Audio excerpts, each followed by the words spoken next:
Hi, my name's Elspeth and I studied in swchs last year and I'm going to university in September to study art.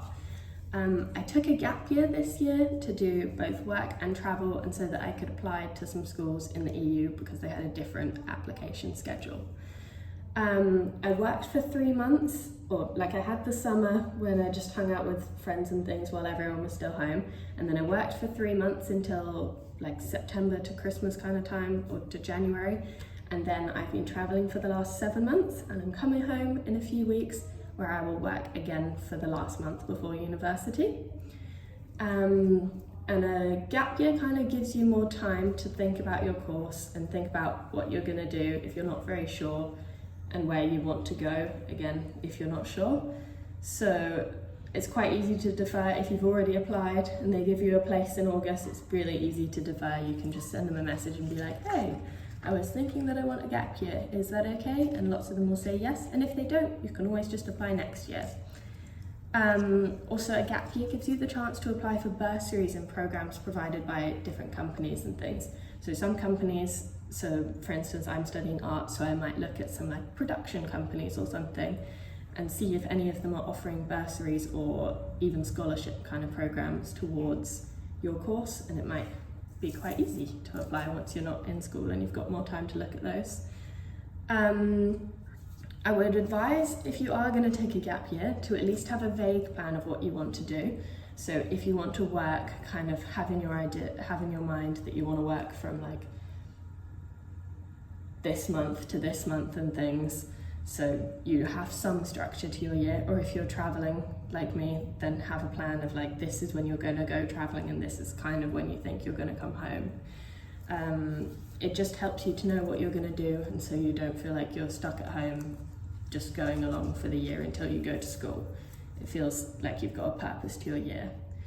And if you do want to work but you want a bit of a change, you can go on sort of a working holiday. So I've been traveling, but I've been working in some of the places that I'm traveling through. So I was in Australia for a few months and I did some work there in some vineyards and also in a mall. And then there's also Camp America and things, which allow you to work while you're traveling. And some of these will make you money to bring home, and some of them will just kind of make back maybe the money you've spent to get there. So it depends what your purpose of the working holiday is. But again, that gives you a chance to earn some money, but also have a big change and see some other things.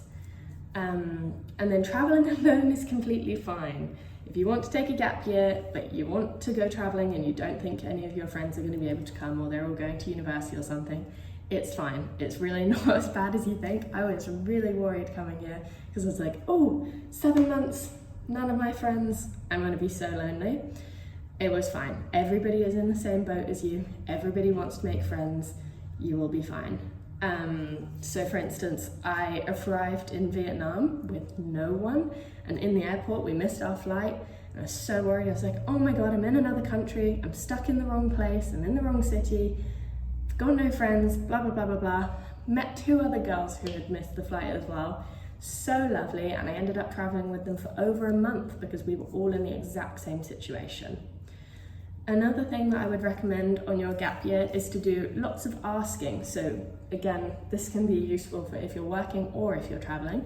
If you're working, do lots of asking of people, because you might find some interesting jobs you can do, or little side hustles if you've got a main job. And if you're traveling, it can get you some really fun experiences. So my first big ask that I did traveling was when I got off my first flight, I went up to the pilot and I was like, can I come sit in the cockpit? And they were like, yes! So I got a photo in the front of a cockpit when I first arrived in Australia, and it was so cool.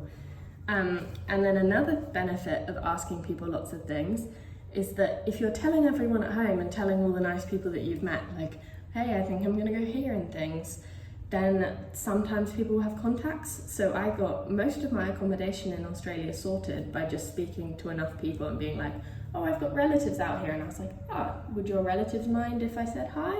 And so I'd get maybe a day or 2 in a city staying with some people, and that also adds some familiarity and a taste of home because you're staying with a family, so it's not like being in a hostel the whole time.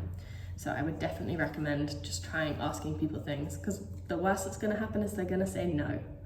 and that's also fine.